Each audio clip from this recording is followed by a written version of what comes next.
देखो भाई, कल हमने सिग्निफिकेंट फिगर की थी, ठीक है, कैसे हम मल्टीप्लाई करते हैं, किस तरीके से डिवाइड करना है, ऐड और सब्सट्रैक्ट कैसे करना है। तो अगर हम क्या कर सकते हैं, सिग्निफिकेंट फिगर को हम चेंज भी कर सकते हैं। जैसे यहाँ पर दे रखा है 2500, इसमें सिग्निफिकेंट फिगर कितनी है, 4, ठीक है, सिग्निफिकेंट फिगर कितनी है, 4। अब 250 इंटू में 10⁻1। अब सिग्निफिकेंट फिगर कितनी होगी, इस पावर को हम काउंट नहीं करते सिग्निफिकेंट फिगर में, सिर्फ इसको काउंट करते हैं। तो सिग्निफिकेंट फिगर यहाँ पर हो जाएंगी 3।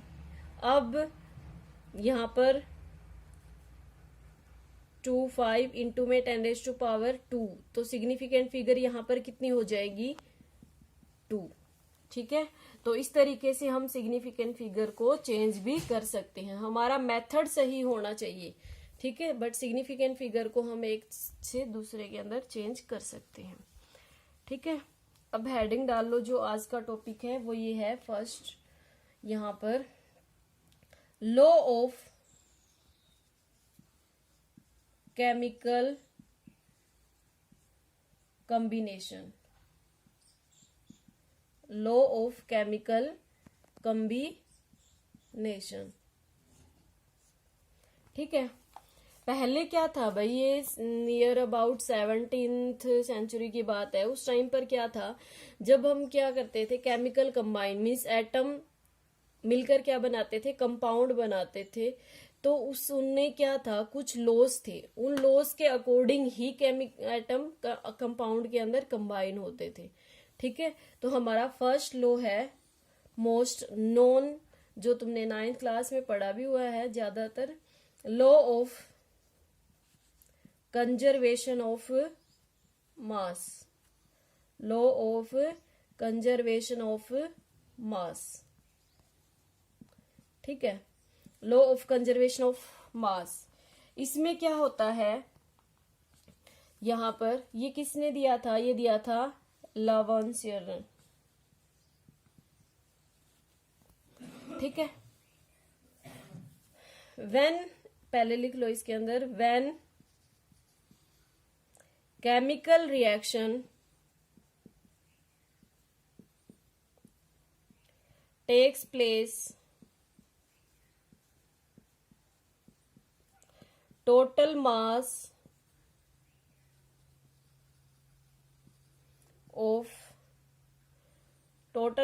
of reactant is equal to the total mass of product, total mass of product. या फिर ये भी कह सकते हैं, मास can neither be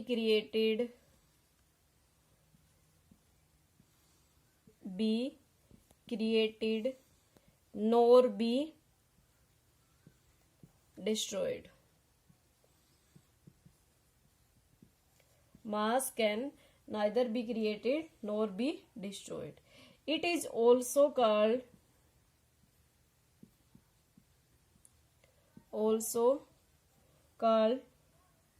law of indestructibility,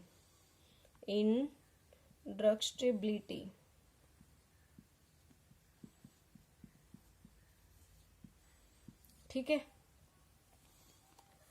ये है हमारा law of conservation of mass. ये क्या कहता है कि जब कोई भी केमिकल रिएक्शन होती है या फिर मिक्सचर बनता है, ऐड होते हैं, सब कॉम्बिनेशन रिएक्शन होती है, सब्स्टिट्यूशन, कोई भी रिएक्शन होती है, डिस्प्लेसमेंट, डबल डिस्प्लेसमेंट, किसी भी टाइप की रिएक्शन होती है, तो उसमें क्या होता है, मास ऑफ रिएक्टेंट का मास किसके इक्वल होता है, प्रोडक्ट के मास के इक्वल होता है, ठीक है। अब इसको, जो ये लॉ है, इसको वेरीफाई किया था लैंडलोट ने, एक्सपेरिमेंटली वेरीफाई किया था लैंडलोट ने, ओके।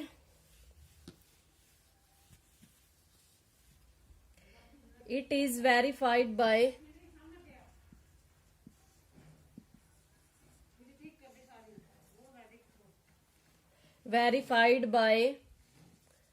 landlord.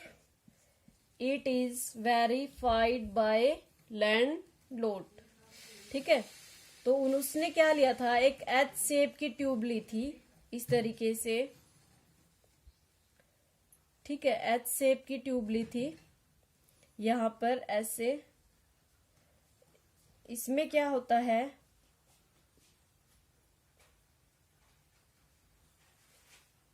ऐसे टेस्ट ली थी उसने,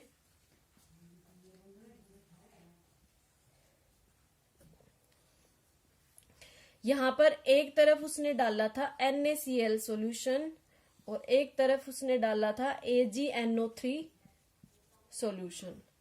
ठीक है, तो यहां पर उसने बिफोर, पहले जब उसने क्या किया, वेट किया, वेट मान लेते हैं W ग्राम, रिएक्शन होने से पहले उसने वेट किया तो क्या आया, W ग्राम।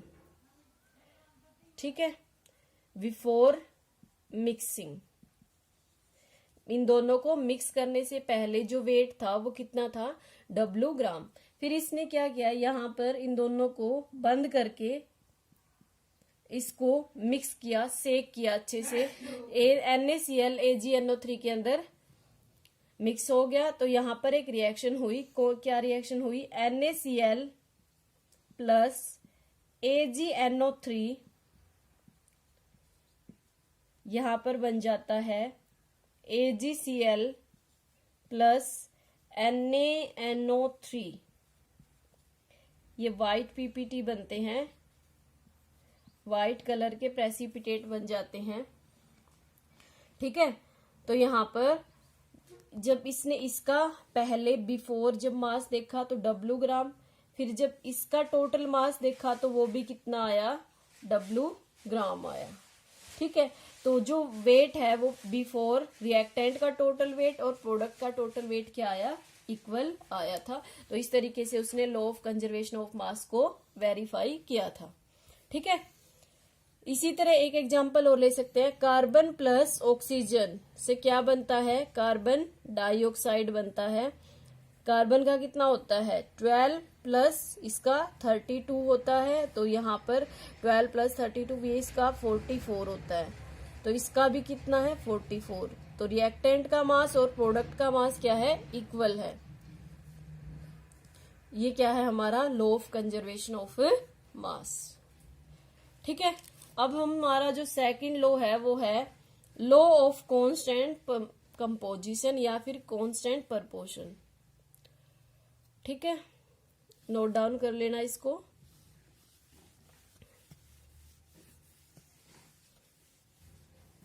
वीडियो को पॉज करके नोट डाउन कर सकते हो तुम। सेकंड है हमारा law of constant, second law of constant composition, law of constant composition. It is proposed by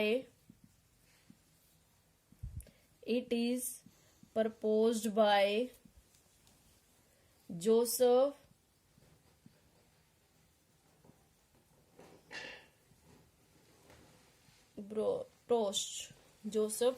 Proust। Okay, यहां पर क्या कहता है, according to this law whatever the source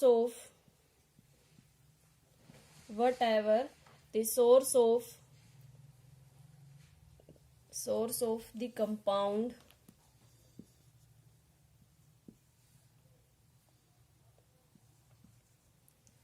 may be the element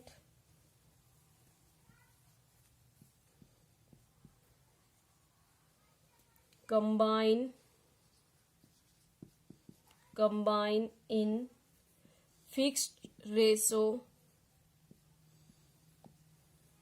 fix ratio by weight and volume, weight and volume, weight and volume, fix ratio by weight and volume. Example देखो, जैसे CO2 है, उसके sources क्या है, plant, animal और pollution. ठीक है, इसमें फिर भी क्या होता है, जो कार्बन है कितनी है 1, ऑक्सीजन कितनी है 2 बाय वॉल्यूम। चाहे हम कहीं से भी ले लें कार्बन, इसको कार्बन डाइऑक्साइड को प्लांट से ले ले, एनिमल्स से जो मिलती है वो, या फिर पोल्यूशन। ठीक है, तो वहां पर क्या होता है, हमेशा ही कार्बन और ऑक्सीजन का रेशो क्या मिलेगा, 1:2 बाय वॉल्यूम। अगर हम मास निकाल लेंगे तो कार्बन का मास कितना होता है 12, ऑक्सीजन का हो जाएगा 16 16 32, तो यहां पर आ जाएगा 4 3 8, 3:8 बाय वेट। हमेशा ही क्या मिलेगा, वो 3:8 मिलेगा। ठीक है, बाय वेट। ओके, दूसरा एग्जाम्पल देख लेते हैं हम। जैसे इसको मैं रब कर रही हूं, नोट डाउन कर लिया होगा तुमने, वीडियो को पॉज करके कर सकते हो। दूसरा एग्जाम्पल है वाटर। वाटर के भी बहुत सारे सोर्सेस होते हैं, सी, रिवर, रेन। ठीक है, बहुत सारे सोर्सेस होते हैं। यहां पर क्या है, हाइड्रोजन 2, ऑक्सीजन 1, 2:1 बाय वॉल्यूम। अगर हम वेट से निकालते हैं तो हाइड्रोजन का वेट हो जाएगा 2 एंड ऑक्सीजन का 16, तो 1:8 बाय वेट। हमेशा ही रेशो कितना मिलेगा, 1:8 मिलेगा, चाहे वो सोर्सेस कुछ भी हो। ठीक है, किसी भी सोर्स से हम वाटर ले, उसका रेशो क्या मिलता है, 1:8 bye weight and 2:1 by volume. अगर वॉल्यूम से देखेंगे तो 2:1 मिलेगा, अगर वेट से देखेंगे तो 1:8 मिलेगा। हमेशा ही हाइड्रोजन और ऑक्सीजन का रेशो, हाइड्रोजन का और ऑक्सीजन का जो रेशो होगा वो। ठीक है, ये तो था भाई हमारा law of constant composition. Third है हमारा law of multiple proportions. Law of multiple proportions. Law of multiple proportions क्या होता है, it is proposed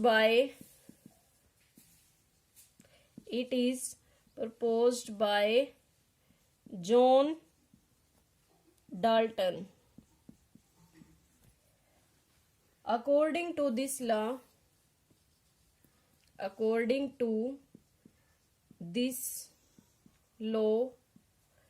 whatever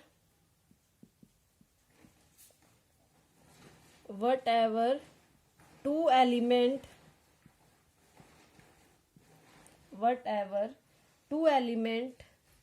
combine to form more than two product,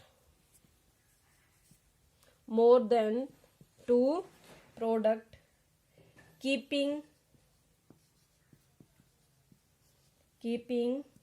the ratio of one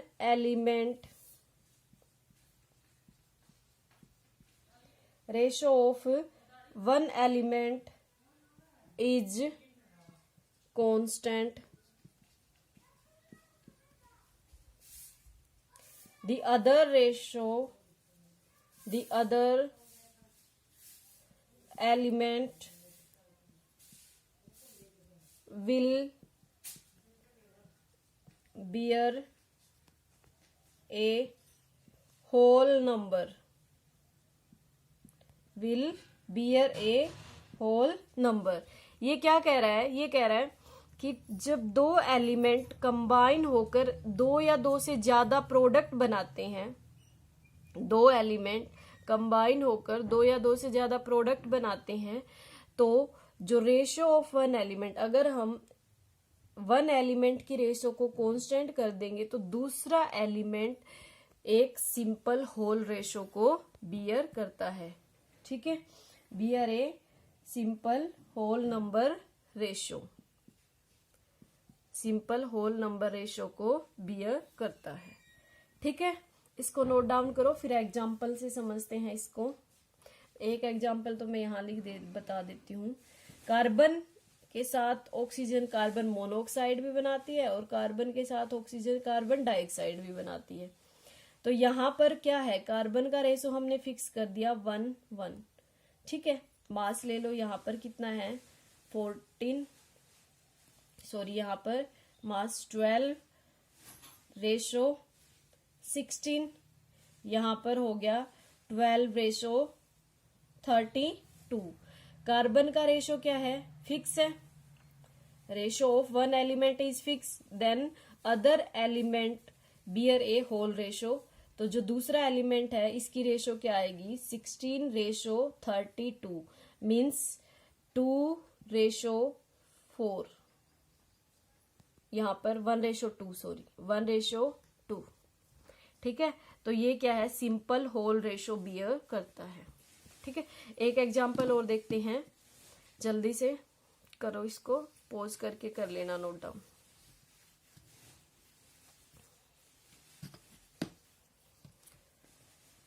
oxide of nitrogen N2O, NO, इसको laughing gas भी बोलते हैं।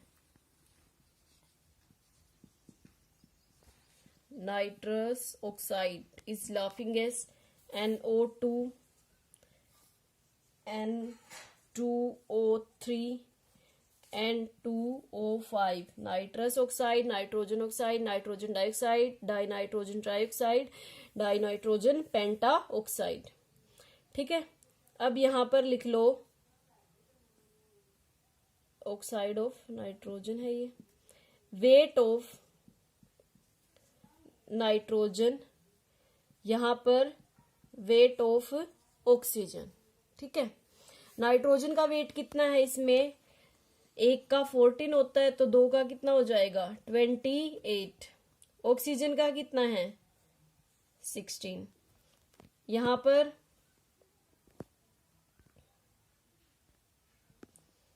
Nitrogen का 14 है, oxygen का 16 है। यहाँ पर नाइट्रोजन का 14 है, यहाँ पर ऑक्सीजन का 32 है। यहाँ पर नाइट्रोजन का 28, 14 और यहाँ पर इसका है हमारे पास 48। यहाँ पर है इसका 28, 14, 28 और ऑक्सीजन का कितना हो जाएगा 3 है हमारे, ये 5 है। ठीक है, तो 16 5 जा 80। अब हमें क्या करना है, एक एलिमेंट के रेशियो को फिक्स करना है। तो फिक्स करने के लिए 14 करने के लिए हमें क्या करना पड़ेगा, या तो इन दोनों को 2 से मल्टीप्लाई कर दो या फिर इन तीनों को 2 से डिवाइड कर दो। तो इन तीनों को 2 से डिवाइड कर देते हैं, तो यहाँ पर क्या आएगा 14। इसको भी करना पड़ेगा फिर 2 से डिवाइड, 8। इसको करेंगे 14, इसको करेंगे 24, इसको 14, इसको 40। ठीक है, हमने क्या कर लिया, वेट ऑफ नाइट्रोजन एक के रेशो को क्या कर लिया, फिक्स कर लिया, 14 फिक्स कर लिया। तो जो दूसरा है वो रेशो क्या आएगा 8 रेशो 16 रेशो, पहले मैं 24 लिख लेती हूँ 32 से पहले, 32 40। ठीक है, सिंपल रेशो अगर हम निकाल लेंगे तो 1 रेशो 2 रेशो 3 रेशो 4 रेशो 5, ये आ गया हमारे पास। ठीक है, तो यहाँ पर यही कह रहा था मल्टीपल प्रोपोर्शन की अगर हम एक एलिमेंट के रेशो को फिक्स करते हैं तो जो दूसरा एलिमेंट है वो सिंपल होल रेशो बियर करता है, सिंपल होल रेशो बियर करेगा। वो फ्रैक्शन में वेरी नहीं करता, वो किस में करता है, सिंपल होल रेशो में वेरी करता है। ठीक है, ये तो था law of multiple proportions. Okay, आज के लिए इतना ही है। क्वेश्चन नोट डाउन करो, 2-3 क्वेश्चन जो तुम्हें कमेंट बॉक्स में आंसर देना है इनका। क्वेश्चन ये है 11.6 मल्टीप्लाई विद 1.2, सिग्निफिकेंट फिगर बतानी है इसके अंदर। उसके बाद है 2.13 डिवाइड बाय 1.5, इसमें भी सिग्निफिकेंट फिगर बतानी है। यहाँ पर 1.117 फिर इसमें कर रहे हैं हम 1.23 एंड 752.1, इस तरीके से ऐड करने हैं। और यहाँ पर ले लेते हैं 2.1 इंटू में 10⁵ प्लस 1.6 इंटू में 10⁵, सिग्निफिकेंट फिगर बतानी है। इसी तरह यहाँ पर 3.0 इंटू में 10⁶ डिवाइड बाय 1.5 इंटू में 10⁵, ठीक है। और 7.2 इंटू में 10⁵ माइनस 5.1 इंटू में 10⁵। इन सभी में सिग्निफिकेंट फिगर बतानी है। ओके, कमेंट बॉक्स में मुझे हर आंसर देना सभी बच्चे कि कितने सिग्निफिकेंट फिगर आएगी। Have a nice day.